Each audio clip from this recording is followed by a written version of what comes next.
Social order is defined by values and norms therein that play a crucial role in ensuring peaceful coexistence and generational endurance. Unfortunately, certain norms that have been passed on through generations have become outdated and now infringe on enjoyment of human rights.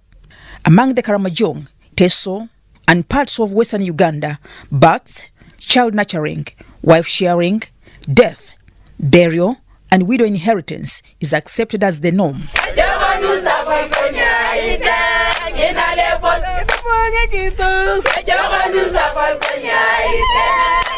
Some of the traditional beliefs and customs create unequal relationships, leading to gender-based violence, primarily perpetrated by men on women and children, who unfortunately often become victims of these power dynamics. Cultural factors that fuel violence against children, violence against wives, violence against husbands. By the way, in eastern Uganda, there's a lot of violence against men. Although, as men, when it happens, we don't want to say, Njakuswala. In a world where tradition and progress collide, where the past meets the present, and where the fight for equality rages, we uncover the realities of gender-based violence and cultural norms. According to customary laws, a woman does not inherit property from parents or after the demise of her husband.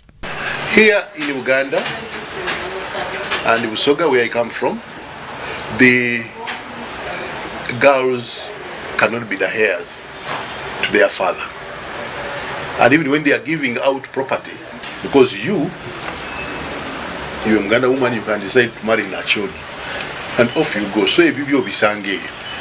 And that perpetuates the unequal relationship. That whereas I was born with you, the same father, I have the right to inherit property, you don't have a right to inherit property. However, in the case of Lodell Martha, she was inspired by the struggles faced by other widowed women, showed immense bravery rather than yielding to similar challenges. She defiantly stood her ground, surpassing societal expectations. Because whenever the woman is inherited, this man who has taken over the woman does not play his role as a man. But for her, when now the man died, she refused just because she never wanted to disturb her peace with her children. Unlike Lodell, Lucia Longole, a mother of 3, decided to get married again, aiming to grow her family. Instead of solely focusing on her existing children, she considered entering a new marriage to have more.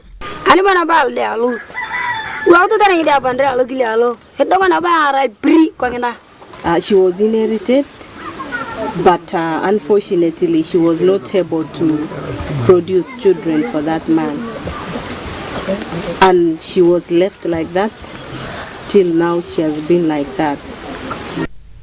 But this did not go well after the man failed to take care of her. It reaches a time that they ended up not treating her well, and she also accepted the situation just to go like that. Veronica Nashuge married at 17 years and had 4 children. Following her husband's death, she was inherited by his stepbrother, who eventually became a nightmare in her life. But she gave birth to 1 child from the second husband, and the children were 4 now. But because the man was not taking care of all these children, she had to chase this man.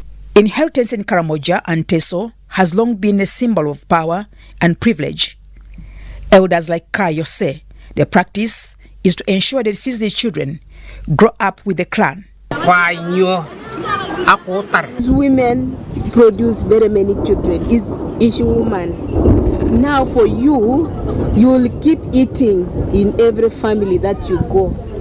You keep eating, And then these children, when they grow up, they keep bringing animals from each family. One, it is just the fear of leaving them walk away, and also for the future protection. Statistics on GBV are bleak, but the UN estimates that 1 in 4 women worldwide have been subjected to physical and or sexual by an intimate partner in their lifetime. Out of 10 women in Karamoja, 2 to 3 are widows who have been inherited by men not of their choice. They seem to continue for continuity, but for us we have known that it is because of the heads of cattle, and that is why, of course, we don't know the status of that person in terms of HIV, in terms of hepatitis, and these other chronic illnesses. So at the end of the day, this woman is just told to enter, or this man is told to enter or to inherit this woman. Activists say the Karamojong own women like property and cannot allow them to make independent decisions because of the dowry they pay. It's like you buying a car. You want that car to perform all the tasks. Sometimes we have ended up comparing a woman and a donkey. You realize the donkey does quite a lot of work, and that is exactly how these people regard women within the community. And if we can try to avoid that, then automatically we will appreciate dowry, not just as dowry, but a token of appreciation. There is need to build confidence and self-determination among the youth. We have also formed the girls movement, which movement actually issues amplify the voices of girls and young women in terms of their participation in decision making. And we have created what we call safe spaces for girls in the community, where women, girls and young women come together to reflect, to challenge those, to develop transformative approaches to interact with the boys, the elders, with the men, in terms of transforming the cultural norms that undermine their rights. Many societies treat victims of gender-based violence with contempt. They are perceived as weak. Some women are being considered guilty for attracting violence against themselves. There should have been anything private about somebody being beaten. It should be escalated, it should be reported. So the culture of keeping quiet about issues that happen, that affect us, is another bad culture. When you have, for example, you have the women that you have married and you have inherited some of them, these women produce very many children. And then these children, when they grow up, they keep bringing animals. The 2022 Twaweza Uganda research shows that the girl child was more affected at a percentage rate of 64%. 6 groups show out of 10 citizens, only 2 boys were affected during the COVID-19 pandemic. 8 out of 10, representing 79%, say teenage pregnancy has become a bigger problem in communities.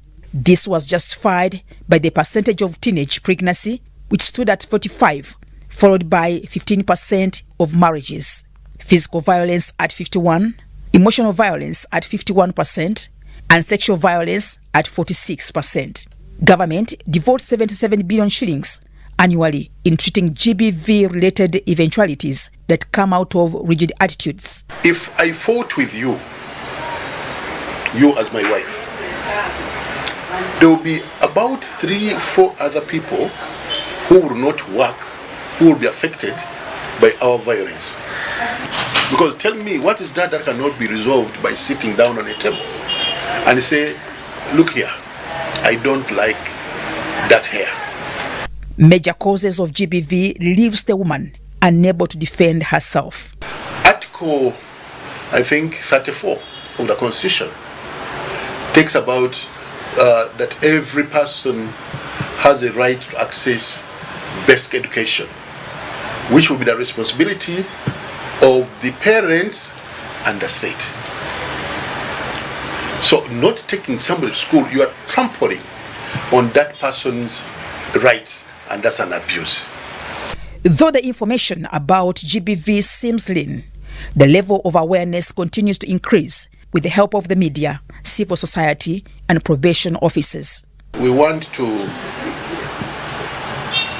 reach out to the local government authorities, starting through the chiefs at the parish level because of PDM.